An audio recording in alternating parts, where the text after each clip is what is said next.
I am fantasy and paranormal romance author Leslie Penelope, and welcome to My Imaginary Friends, a look behind the scenes of an author mapping the worlds in my head and making them a reality. Hello friends, today is Saturday, April 15th, 2023, and this is episode 213 of My Imaginary Friends. I'm Leslie. So this week's best thing is that I turned in the manuscript. I sent it on Monday.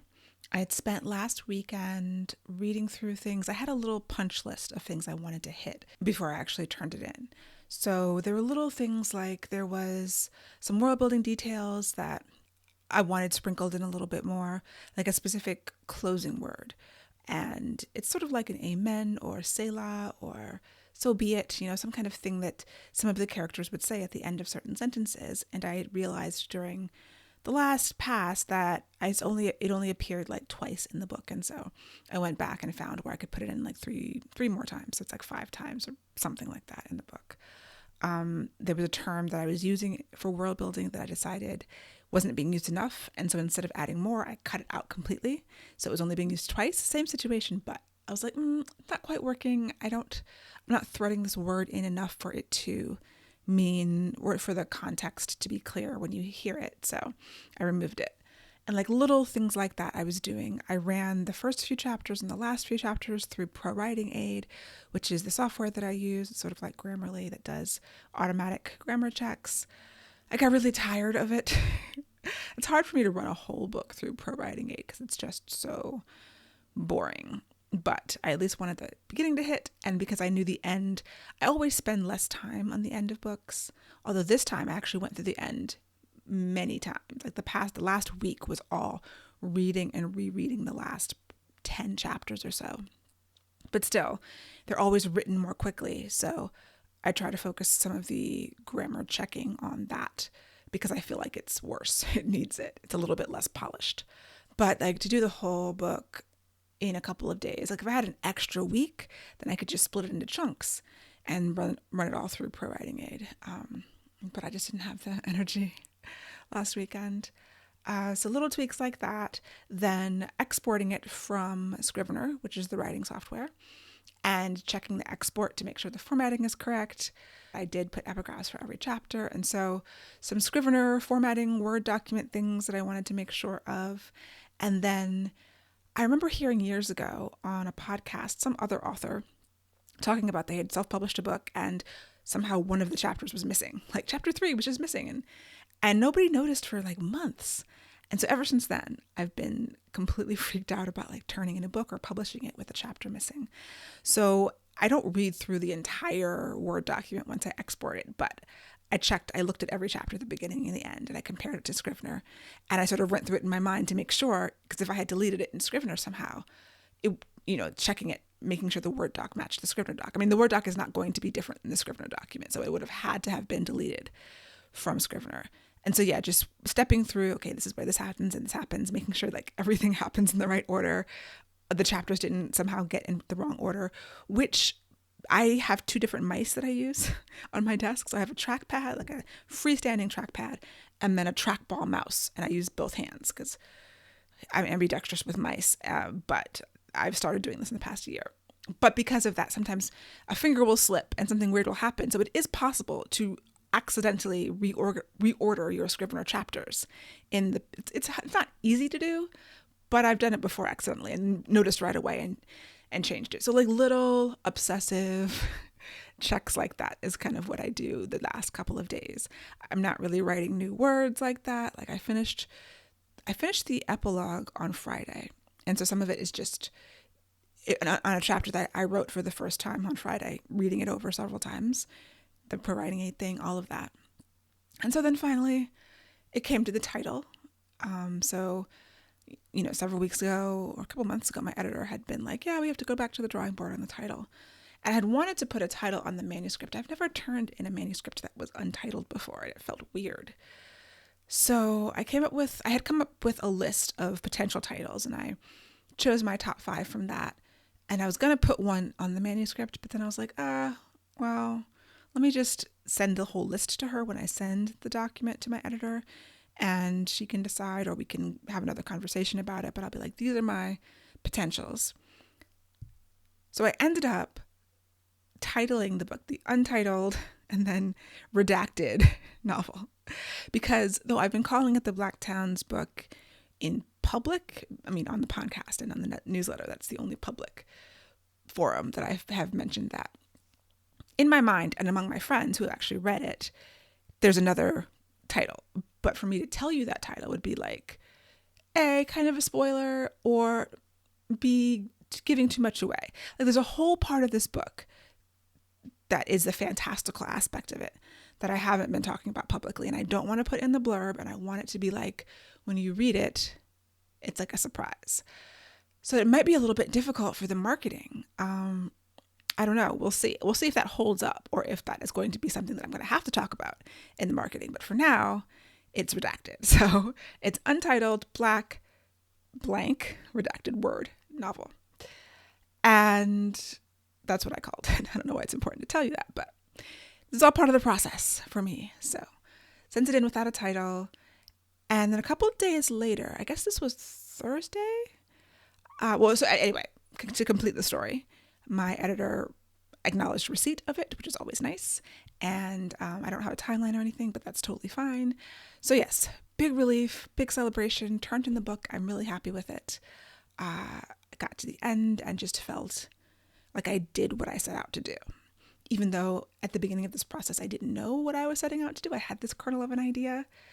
And the first draft was not at all, it had just deviated a lot. And so this was a huge rewrite, like an 80% rewrite of that first draft that my editor had originally seen. And so I'm just so much more happy with it now. I feel like it is much more joyful, which was one of the big critiques, that there wasn't a lot of joy in the book. And because it is Black historical fantasy, it does deal with tough topics in Black history, but I still wanted to maintain that factor of joy. I'm not trying to bring people down.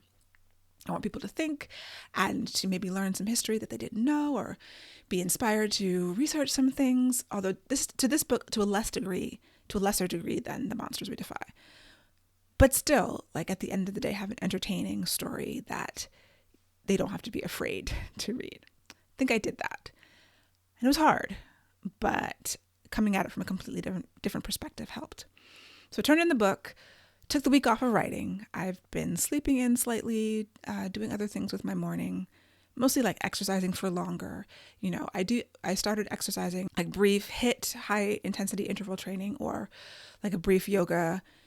Before I write, I would do that. I found that if I did anything more strenuous, like if I did a 20-minute workout as opposed to a 10-minute workout, my mind couldn't focus on the writing afterwards. 10 to 15 minutes is like the perfect amount of time to do something hard, like a high intensity workout that gets me energized for the day, but doesn't drain me. At the 20-minute workout mark, I was drained. I couldn't focus. It was a whole different experience. So because I wasn't writing, I was doing longer workouts in the morning and just having a more leisurely morning, as opposed to getting up and trying to be at the writing desk at 8 a.m. That was really great this week.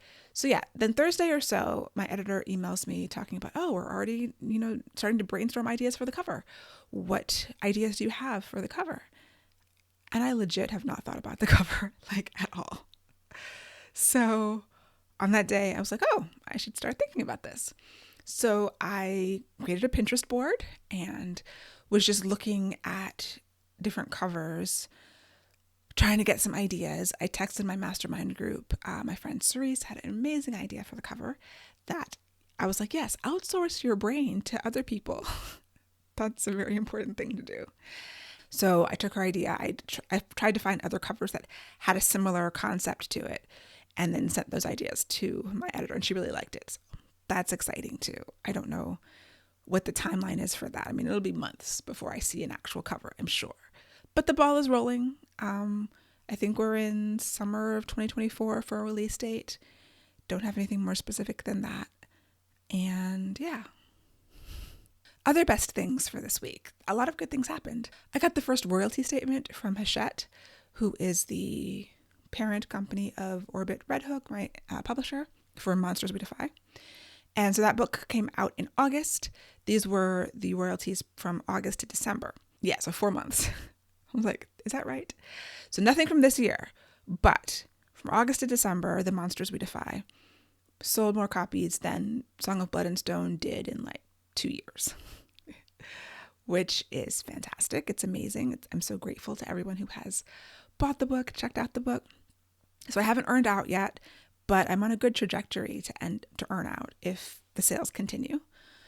And that's really fantastic. I mentioned it, the book went into a second printing recently, and that's exciting too. So it's getting a really good response, and I'm just super, super grateful. The other really cool thing that happened this week is I got to meet Shayna Small virtually. We did a podcast interview together for the Sci-Fi Talk podcast, and I'll let you guys know when that's out. But yeah, I'd never met her or interacted with her, and it was really cool to be able to just tell her how much I love the audiobook. It was in response to the Audio Award for Best Fantasy Audiobook that Monsters won. And just hearing a little bit more about her process, how she thinks about narrating a book and, creating those performances, bringing the words to life is really fascinating to me. I adore that audiobook, as I've said many times. If you still haven't checked it out, do so. Check out the free sample. Just listen to a little bit of her interpretation, and it is absolutely wonderful. So happy with that. So it was very cool to meet her. So I don't really have a writing update per se because I did not write this week. But, I think I talked about in the last episode the inertia of writing versus not writing. So I've been writing pretty straight. I'll take a couple days off here and there. Sometimes after I finish a book, I think I'll take time off. I don't honestly remember. It's all a blur to me. But for most of the time, like very much the majority of the time, I'm writing 5 to 6 days a week, keeping myself in motion. So taking this week off and looking at, okay, what am I going to do next week? Am I going to stay at rest, or am I going to try to get myself back into motion? And even after a week, getting back to the writing, it's a little daunting because I still think I'm a little burnt out. I was pushing through the end and trying not to let the burnout feeling even acknowledge it really, but it was definitely there. And I don't know if it's still here. So with the things I have to do, and this is my thought process for this. I have a contract that has not been announced yet, but that book is supposed to be due in October as of now. And then, of course, Beastly Kingdom is coming out at the end of April with a cliffhanger at the end, and people will want to know when the third book, Brutal Fortress, comes out. And I have to write that book. Those are the two things on my plate for this year. So when I initially decided that the due date for this contracted novel, which is the 1830s story for longtime listeners, maybe like a year or two ago, remember me talking about this, I knew that this book was going to be due, the book I just turned in was due April. So I set October and thinking I would give myself some time off. The contracted book, the 1830s book, has a complete synopsis that was approved and had to be approved by other parties.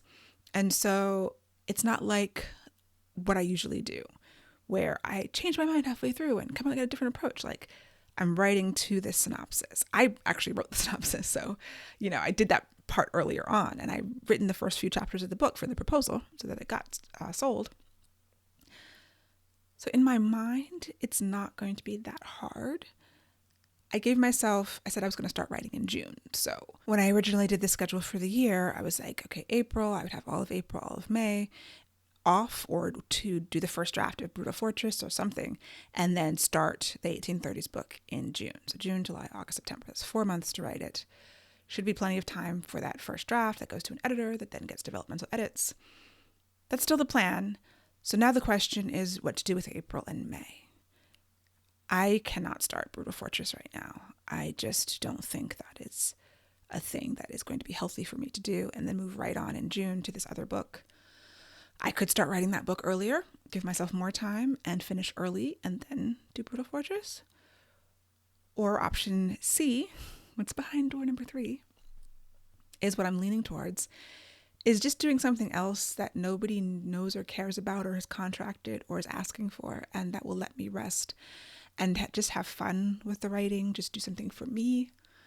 I mean, honestly, the Bliss Wars series, the Savage City series is just for me too, because it's not to market. Strange story that went off in different directions. And I'm really actually excited to write Brutal Fortress. My fear is my burnout, my energy levels, and actual burnout takes a long time to recover from. Like months. I don't have months. I guess I do have months. I have 2 months that I can take before the contracted thing comes back. And then I can write Brutal Fortress October, November, December. I don't have a date. I'm sorry. And I'm actually not stressed out about it because I think I'm so tired that too tired to be stressed. But I do apologize in advance for writing a book with the cliffhanger and no date for the 3rd book in the trilogy. It was definitely going to happen, and it's definitely going to happen as early next year as I can have it come out. But yes, initially that my plan was to have Brutal Fortress come out at the end of by this year. I don't know what. Sometimes I don't know what I'm thinking when I think about these things. Like, yes, in a perfect world, if I could just write straight through the entire year and not be a human being with frailties, then yes, that would have worked. So yeah, for the course, my world building course that I'm teaching, as part of it, I sort of step through a sample story that I create on the fly and do each of the steps of the world building in each lesson. And I think it's a cool story that I might want to write. I don't know how long that's going to be. I think it's a novel. I would love to write a short story or just a novella, something concrete, short, probably not related to other things. Like business-wise, it would be a great decision to write a prequel novella for the Bliss Wars that I can give away, bring people in as a funnel, and then they can read Savage City and Beastly Kingdom, blah, blah, blah. I'm just not feeling that right now. I thought I had an idea for that, and I think I wrote it down somewhere, but maybe one day before book 3 comes out. Who knows? Right now, for April, I think I just need to rest some more, and that could be resting while writing, but writing as play. And whatever I write, if I like it, I will put it out in some form or fashion, but I'm just trying to protect myself and my energy and my ability to continue and write the other books that need to be written, and look forward to next year and the next book that I'm going to write next year that I'm slowly starting to get the idea for. It's on the back burner. It's there on a very low simmer. Kernel of an idea once again that I'm just allowing to exist in the back of my mind until I have time to focus on it. So I think the best thing for me to do will be to sort of rest in action, do a story just for fun, and see what I'll do with it later. I know that when my good friend Inez Johnson is playing around with Kindle Vella, I don't know how much of my existing audience is on Vella. If this is just a story for play, I don't know how much a Vella audience will move to other books, or if I should care about that. If this is like just for fun, am I going to release it to my newsletter, serialize it? No clue. Who knows? Whatever. I don't even know what it would be about. It probably, I'm thinking I've been wanting to do this short story collection of like short fairy stories. I want to do a collection of short fairy stories with each story based on a different song on Cree Summer's Street Fairy album. That's been a goal for a long time. I've got 1 story done out of 10 so far, so I can put my attention there. But yeah, something for fun, something for me, and we'll see. Maybe I'll take another week or 2 and then I'll be ready, or I won't, and we will continue thinking about this. ApollyCon is coming up at the end of the month, and today, just before I started recording, I got more books, more Beastly Kingdom copies from Amazon. They're really, the quality is really good for those, and I'd gotten a couple of copies from Draft Digital, and the cover file was off, so I will see what I'll do with those. But have those. The Monsters We Defy, because it was on back order, or because it was going into the second printing, I'd ordered copies last month, and it was delayed. I finally got them 2 days ago, and they're all messed up. They are weird. Like, the edges are all raggedy, and not like in the purposeful deckled edge way. They're raggedy. So I contacted I got them from Author, which is a place where authors can buy their own books at a discount in order to resell them, and it still counts towards our royalties. As opposed to if you get your books from the publisher, you can buy them from the publisher, but they don't count for your royalties and whatever. Anyway, got the books. They're messed up. I don't know if I'm going to have to send them back or if they're going to refund me. I just want the books in 2 weeks so that I should have enough to fulfill all the pre-orders that have happened for a Polycon. But the worst case scenario, I'm not able to sell any more copies at my table of Monsters if I don't get more books in time. So that's really disappointing and it kind of sucks. If I don't have to send these books back, I'll probably sell them on my website at a deep discount for anyone, if anyone's interested in that. Or maybe like there's libraries I could give them to. I don't know. What can I do with them? Like it's still readable. There's still a book and it's bound. It's just the cover is too short for the pages and the pages are all raggedy and coming in different edges. I'll put a picture in the show notes. It's weird and bad. So yeah, stay tuned if anyone wants a deeply discounted copy of Monsters. If you know a school or a library or someplace I can donate them, that could work too. Let me know. Other news, I have a guest post up on the Fantasy Cafe. It's called When Fantasy and STEM Collide, and it's for Women in SFF Month. I got the idea for the post, I guess it was last month when I did the event with Veronica G. Henry and Nicole Glover. And we were 3 Black women writing fantasy and all working in STEM. And so I was like, oh yeah, I think that's really interesting. And I had all these essays to write. So I was just looking for topics, and I had 1,000 words or so, 750 words, I don't know, to write on that. So that link will be in the show notes too. I also added a field to my author events database, which is something that I keep in Notion for me to keep track of everything that I'm doing, all of my events. And it already had, like where I'm going, the date, if I'm getting paid, how much, the joining link for all the Zoom links and things like that. But I added 2 new fields to it that I thought were worth mentioning because I've been thinking a lot about opportunity costs and how I spend my time. And as you get more tired, it's actually easier to say no to things when you're just too exhausted to contemplate doing it. I've had to say no to a couple more things that have come my way recently. And yeah, just thinking about the opportunity cost of what do I get out of this versus what am I spending in time, energy, not being available for other things that I might want to do. So the 2 new fields I added were for the cost of it and the benefit. So I have a field for payment. So if I get paid to speak somewhere or whatever, I record that. But the cost is for a Polycon. The cost, there is money involved because I have to get the table, get the hotel room. It's 3-4 days of my life. But the benefit is getting to meet fans while I'm selling books. So I'm going to make money off of it. But I'm also getting to meet readers in person, getting to meet a lot of authors and people who are my friends who I don't get to see very often will be in town. Lots of benefits, both of the networking and friendship variety, and then just connecting with readers and making those personal connections, in addition to financial benefits of selling books. So there's that. Whereas other things that I get asked to do is more nebulous. Like, okay, there's going to be a panel discussion. Well, I'm getting in front of the audience of whatever group or organization that is, and that's a benefit. It's more intangible, like, okay, are they ever going to buy my book? They've heard of me. Maybe this is the first time they're hearing of me and they will be inspired to buy a book, but you can't really calculate that. So sometimes it's like the possibility, the exposure argument. There's a lot of things you do for exposure, and some of them are more valuable than others. And so, but what is the cost of that? Well, the cost is an hour of my time, technically, but let's say it's a video interview, so I have to stop what I'm doing early, go potentially change, put on makeup, do my hair, or worry about it. And an hour quickly becomes 2 hours because afterwards I'm sort of buzzed and I can't refocus on whatever I was supposed to be doing that day. So usually before I'm a little bit buzzy and nervous and there's that extra energy there. So maybe an hour becomes 3 hours before it's all said and done, almost half a day. Is that cost worth the exposure, right? And I spent years basically saying yes to everything I could physically do.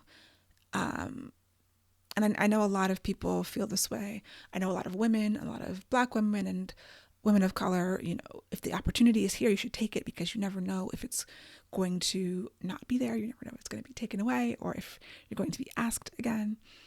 And that's just not a healthy mindset for anyone to have. And so I'm trying to get away from that mindset.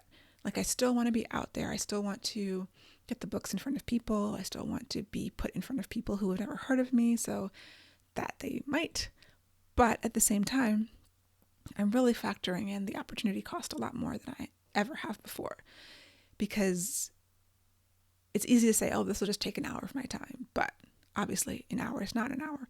And when an hour is really 3 to 4 hours, an hour becomes half a day of lost productivity, because you can't get into deep work and do meaningful things and then, with some other break or event in the middle, then yeah, it becomes more costly than it's worth. So those are now in my database, and I think it will help me as I weigh what to say yes to. If I have to know I have to fill out all of these fields when I enter that event into the database, and I don't want to look at a whole row of, the only benefit is exposure, then it's like, that is not enough anymore, I don't think. So I guess there's just different concerns that you have when you're much earlier in your career than when you are, I guess I'm entering the early middle, hopefully. I've been publishing since 2015. I've been traditionally publishing since 2018, and it's becoming a long time. It's getting up there, right? So yeah, those are just some things I'm thinking about. Also, the Footnotes Newsletter surpassed 500 subscribers this week, which is a huge milestone for me. So in December of 2022, 5 months ago, I had 40 people on that list. And then I revamped it and made it into something else. When it was just the show notes for the podcast, it was very small. And I started sharing it on social media, and then I just started doing promotions. And it grew until I think we're at 505 today. So part of the reason for the growth, I think, is when we hit episode 200 of the podcast, I was like, okay, I want to do something different with this newsletter. So it was always the show notes, and maybe I would have a couple of other things that I wanted to share, because I am high input and I'm always looking for information, collecting articles. I created my Second Brain database, which I've talked about before. Just when I read something interesting, it's in Notion, it's in the software Notion. And I was thinking about, how can I use this? How can I use everything that I'm collecting and share it with people and hopefully help people? So that's kind of the focus of the Footnotes newsletter. It still includes the podcast show notes, but it is primarily now these sharing of usually 4 or 5 links, and then 3 quick bites, and then a quote. So anyway, it had been on my MailerLite, which is my newsletter software that I send out my author newsletter, but it was a completely separate entity. And I decided to move it to Substack, because Substack has this sort of growth engine of its own. It has its own ecosystem, like its own sort of recommendation engine. People can find it on Substack. I wanted it to be on the web as well. And for me to do that with MailerLite, it was a whole thing. I didn't want to do a whole thing. I wanted something very simple. It's easier for me to create it every week. I can just copy and paste, as opposed to the formatting I was doing before. And so moving it to Substack helped. I was getting some more organic growth through that platform. Sharing it on social helped a lot. That helped me jump from 40 to about 140 within a couple of weeks, really quickly once I started sharing it. And then the organic growth from Substack kicked in. Also, I've been slowly emailing people and asking them to share it with their audiences. So Jane Friedman shared it with her newsletter, which was a big push. And I got a couple hundred people from that, which was great. And so yeah, I'm slowly doing more cross promotions and asking other people to share it with their audiences. And I'm hoping to get to 1,000 soon. I haven't put a date on it yet, but I've got my eye on my first 1,000 subscribers. And what I'm doing now will always be free, but I do have an eye towards monetizing it in some way. Haven't figured out exactly how I would do that yet. It'd be some sort of extra thing that I would do, but I don't want it to feel like extra. I want it to still be part of something that I can incorporate and enjoy doing, and really want to, however frequently I do it. It wouldn't be a weekly thing. Like you would, join for X number. I think Substack is a minimum of $5 a month, and you would get 2 to 3 extra posts, or something a month. And so, yeah, once I figure out what that is, I will designate some mental space and energy to figuring that out. But I just wanted to acknowledge the milestone, and I'm super happy and grateful to everyone who signed up. So if you are not signed up and would like to, myimaginaryfriends.net. It is a weekly free newsletter for creatives and writers full of inspiration about productivity and craft and creativity. So check it out at myimaginaryfriends.net. So that's it for me for this week. My goal for this coming week is to get back into the motion of writing every day, regardless of what it is. Maybe I'll just do my 750 words, my stream of consciousness writing, just to keep the engines warm so they don't go completely cold. And hopefully crank out a short story, maybe do some flash fiction. I don't know. I just want to take all of the pressure off and just write and create and just allow myself some freedom. That is the goal. So I hope that you have a wonderful week, and I will talk to you next week. For episode show notes and to sign up for the Footnotes Newsletter to get the show notes in your inbox, go to myimaginaryfriends.net. You can subscribe to the podcast wherever you get your podcasts and watch the video episodes on YouTube. Email me at podcast@lpenelope.com, and I would really appreciate a rating and review to help support the show. My Imaginary Friends is part of the Frolic Podcast Network. For more fantastic podcasts, go to frolic.media/podcast.